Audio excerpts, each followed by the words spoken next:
co-gérante de l'Oisellerie, maison d'hôtes et boutique sur Angers.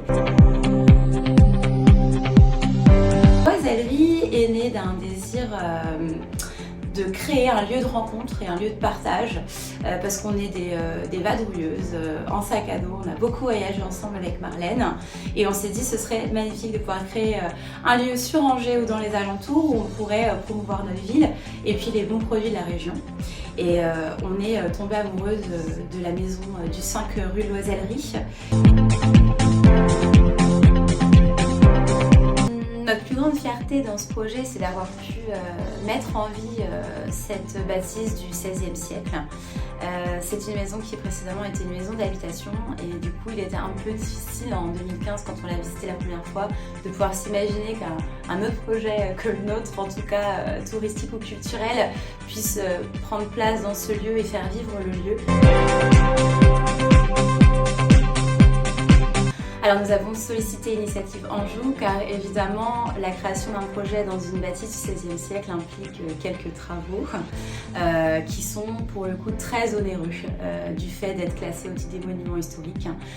Donc on a recherché un coup de pouce avec Initiative Anjou pour obtenir un petit prêt pour nous aider à réaliser ces travaux et ça a été vraiment pour le coup une grande aide pour nous. En tout cas, pour notre création de projet à nous, ça a été la persévérance. La persévérance parce qu'en fait, on a toujours l'impression qu'un projet mettra 6 mois à se réaliser et puis finalement, vous attendez 1 an et demi pour avoir des autorisations de travaux, ce qui a été notre cas. Et bien heureusement, on a une super association avec Marlène, ce qui fait qu'on était toujours à se remotiver l'une et l'autre. Et c'est vraiment ça, je pense en tout cas, la clé de certains projets, c'est la persévérance, d'y croire à fond et jusqu'au bout pour réaliser et conclure son projet.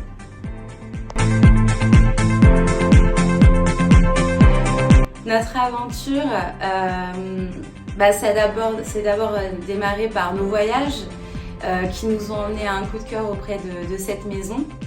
Et puis cette grande bataille, comme je vous ai expliqué, de pouvoir obtenir des autorisations de travaux, mais obtenir plein d'autorisations en fait, que ce soit le côté financier mais même humain.